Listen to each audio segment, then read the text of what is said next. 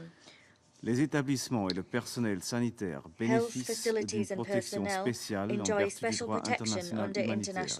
Celui-ci s'applique à toutes les parties, dans tous les conflits armés, et doit être strictement respecté en toutes circonstances. Troisièmement, la sécurité alimentaire en Ukraine et dans le monde doit être renforcée. La Suisse se félicite de l'initiative céréales d'Ukraine du président Zelensky, ainsi que la mise en place du couloir humanitaire de la mer Noire. Nous saluons également les efforts continus de l'ONU pour faciliter les exportations sans entrave et soulignons l'importance des corridors de solidarité UE-Ukraine. Le commerce ouvert et ininterrompu est la base de l'acheminement de l'aide alimentaire humanitaire dans le monde entier. Nous réitérons notre déception face à la suspension par la Russie de l'initiative de la mer Noire et condamnons les attaques détruisant les infrastructures céréalières et portuaires ukrainiennes. La Suisse reste déterminée à lutter contre l'insécurité alimentaire, notamment en soutenant le travail du Programme alimentaire mondial et en donnant la priorité au déminage humanitaire en Ukraine, y compris le nettoyage des terres agricoles. Monsieur le Président, les efforts humanitaires, la protection des civils et la sécurité alimentaire mondiale doivent être au premier plan de l'agenda international. La Suisse reste fortement engagée en faveur de cet objectif, dans ce contexte autant que dans d'autres. Toutefois, pour trouver des solutions durables en Ukraine, nous appelons avant tout la Russie à cesser immédiatement son agression militaire. Je vous remercie. Agradezco al representante de Suiza por su declaración. Tiene la palabra el representante de Brasil. Thank you, Mr. President. I thank ASG Jencha and Director Rajasingham for their briefings and welcome the representative of Ukraine in this meeting. Brazil remains deeply concerned about the ongoing humanitarian crisis in Ukraine, in particular about the continued loss of civilian lives, the suffering of refugees and internally displaced persons, and the destruction of civilian infrastructure. We express our deepest solidarity with all those affected and strongly condemn attacks on civilian infrastructure, including energy and transport networks, as well as port facilities. It is imperative that all parties de-escalate hostilities, prioritize civilian protection, and comply with international humanitarian law. The conflict impacts directly the international food security, disrupting major grain supplies, and it's already affecting millions, particularly in developing countries. We strongly urge all parties to ensure the safe passage of grain exports and reiterate our support for the resumption of the Black Sea Grain Initiative, a critical step in mitigating food security risks. Mr. President, regrettably, this Security Council meets again without any progress in dialogue or signs of de-escalation. The protracted hostilities have inflicted considerable suffering on the civilian population, and there is a growing risk of wider repercussions. The search for peace is a collective responsibility that extends to all actors in the international community. Brazil welcomes further efforts towards this aim and is prepared to actively contribute to peace initiatives as soon as the parties are ready to resume dialogue, either directly or through third parties. We therefore urge all parties to promptly engage in pragmatic negotiations with the support of third parties and through the numerous means provided for by Article 33 of the UN Charter. Mr. President, despite the challenges, Brazil believes that there is always room for peace. We must strive to end the suffering and destruction caused by this conflict. The international community, through concerted efforts, can and should play a decisive role in guiding the parties towards a peaceful solution. We reiterate our firm commitment to a just and lasting peace based on the principles and purposes of the UN Charter and the legitimate security concerns of all parties. Thank you. Agradezco al representante de Brasil por su declaración. Tiene la palabra la representante del Reino Unido. Thank you, President. And I thank ASG Yenka and Director Rajasingham for their briefings today and for the work of your teams. President, it's now nearly 2 years since Russia invaded Ukraine illegally and brutally. Russia has killed Ukrainian men, women, and children, and denied their future. Russia has injured men, women, and children, and destroyed the hospitals where they might seek care. Russia has destroyed civilian infrastructure, hospitals, schools, homes, playgrounds, theatres, roads, railways. And as winter approaches, Russia is now targeting Ukraine's energy infrastructure. But Russia has not broken the spirit and the resolve of the Ukrainian people, nor our determination to support them. So first, we commend the work of the Ukrainian organizations and volunteer networks who are providing life-saving humanitarian support. My Foreign Secretary met with some of these organizations during his recent visit to Ukraine and was struck by their courage and bravery. We will continue to support their work, and we urge the UN and other colleagues to do the same. Second, over 17 million Ukrainians need humanitarian assistance, as we've heard. But Russia continues to deny and block humanitarian access to millions of Ukrainians living in the territories temporarily under Russia's control, leaving those people severely short of food, fuel, and water as winter sets in. So we call on Russia to comply fully with its obligations under international humanitarian law and allow humanitarians to operate safely in these territories and to deliver aid to millions of people in need. Third, like others, we welcome the establishment of a maritime corridor in the Black Sea, which has now enabled Ukraine to supply 5 million tons of grain to global markets. Russia's attempts to prevent Ukraine exporting its grain by attacking its ports, holding the world's food to ransom, have failed. We will continue to work with Ukraine and other partners to ensure the security of the corridor and to protect global food security. President, Russia has caused humanitarian suffering through its invasion of Ukraine. So we again urge Russia to end its war now by withdrawing from Ukraine's internationally recognized territory. I thank you.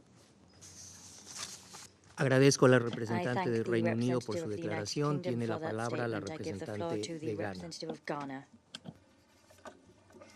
Thank you, President. I would like to begin by thanking Assistant Secretary General Yenka and Director Rajasingham for their informative briefings. As the situation in the Middle East commands global attention, the prevailing conditions in Ukraine, as we have heard, requires the undiminished support of the international community to help turn the bend from the ravages of war to a constructive engagement for the peace of Ukraine. The Russian Federation's war on Ukraine has resulted in more than 28,000 civilian casualties, the displacement of some 10 million people from their homes, gross violations of human rights, and extensive destruction to civilian infrastructure, including Ukraine's energy infrastructure. We are also aware of the effects it has had on global food, energy, and fuel systems, and the implications for economies around the world. It is for us most unfortunate that children are having to endure physical and psychological trauma from the war. The impact from the war on their lived experiences have long-term ramifications and would require considerable resources and efforts for their recovery. The children of Ukraine, we believe, like their counterparts everywhere, deserve better. They deserve to be protected from harm and their rights upheld. We remain concerned by the persistent contestations across many front lines, particularly now when the winter conditions have minimized the coping capacity of affected populations, especially women, young children, the aged, and the sick. We are therefore guided by the fundamental principles of international humanitarian law in calling on the warring parties to refrain from further targeting civilians and civilian infrastructure. All sides must endeavor to comply with the principles of distinction, proportionality, and military necessity to avoid causing harm to innocent people. We welcome the commitment of humanitarian workers to help save lives at great risk and at peril to their own lives, and take this opportunity to urge once again unhindered access for humanitarian aid to all areas where people stand in need of vital necessities, including food, water, medicines, tents, warm clothing, and heating, as temperatures continue to fall to sub-zero levels. Mr. President, my delegation holds strongly that violence is not the answer and the time to end the war is past due. Ghana believes that peace in Ukraine is attainable, and therefore we reiterate the necessity of diplomacy and dialogue towards the immediate cessation of hostilities and finding a lasting and comprehensive settlement that accords with the principles of international law and the purposes of the Charter of the United Nations. In closing, we call again on the Russian Federation to end the war with the immediate and unconditional withdrawal of all its troops from the internationally recognized borders of Ukraine. I thank you, President. Agradezco a la I representante thank de the Ghana por su representative of Ghana declaración. for that Tiene statement. la I give palabra the el floor now to representante de the Mozambique. representative of Mozambique. Thank you, Mr. President. Mr. President, we thank Assistant Secretary General Miroslav Jenča and Director Ramesh Rajasingam for their insights on this important issue. Mr. President, the ongoing conflict between Russia and Ukraine over the past 22 months is estimated to have caused thousands of civilian casualties and hundreds of thousands of military casualties. It is regrettable to see that the situation on the ground is deteriorating despite all our requests for the cessation of hostilities, both inside and outside of the Council. The repercussions are starting to become catastrophic. This conflict comes at an enormous cost, especially in terms of civilian security. In fact, the primary outcome of this conflict is the enormous human suffering characterized by humanitarian crisis with internal displacement at an enormous scale, food insecurity, abuse of human rights, destruction of civilian infrastructure, deaths and injuries, and arms race, amongst others. The Ukraine conflict is a serious threat to international peace and security. Sadly, the possibility for peace becomes increasingly illusory the longer the conflict persists. The situation on the ground tends to worsen with multidimensional impacts at local, regional, and international level. In light of this, we continuously reiterate that a military solution to this conflict is not viable. Mr. President, the situation in Ukraine is worsening. With the increase of displacement of population, destruction of basic infrastructure, the disruption of agricultural activities and food production being the regrettable outcome. The violence against civilians and restriction on freedom of movement, as well as increased demand for humanitarian assistance and economic decline are all putting huge strains on our common capacities to assist. The humanitarian situation is dire and is expected to deteriorate further as the commencement of winter brings additional challenges. Despite the alarming situation, we believe that the resumption of the Black Sea grain initiative should be reconsidered, as it can serve as a credible and meaningful start towards dialogue for the greater good. We are convinced that both contending parties shall be encouraged to resolve this dispute through political negotiations. Building confidence measures is crucial and urgent. The narrative and practice from confrontational perspective to a cooperative one is not easy, but is necessary. The United Nations should play a critical role in that regard. In this vein, while reiterating its principled position on this conflict, Mozambique appeals the parties involved to, first, an immediate cessation of hostilities, second, resume direct negotiations without precondition and in a good faith. Lastly, adopt a constructive, inclusive, and result-oriented approach focusing on mutual benefits. To conclude, Mr. President, we humbly believe that the foregoing is the most effective and viable way towards finding a common, agreeable, and sustainable solution to resolve this conflict. I thank you. Agradezco al representante de Mozambique por su declaración. Tiene la palabra el representante de Japón. Thank you, Mr. President. I'd like to start by thanking France for requesting this meeting, which gives us an opportunity to reaffirm our solidarity with the people of Ukraine. I would also like to thank Mr. Jenka and Mr. Rajasinam for their alarming briefings. Mr. President, the second winter is setting in since Russia launched its unprovoked war of aggression. In Ukraine, it has started to snow heavily and the temperature is plummeting. Recently, people reportedly died due to a snowstorm. Russia's continued attacks against energy facilities could force civilians to make difficult choices, such as between warmth and other essential services throughout the coming months. Japan is deeply concerned that the already dire humanitarian situation in Ukraine may go from bad to worse this winter. We cannot tolerate weaponizing winter again. In September this year, ahead of the full-fledged cold winter, Japan provided 2 odd transformers to Ukraine and plans to provide 10 more to contribute to the recovery and the reinforcement of power supply in the country.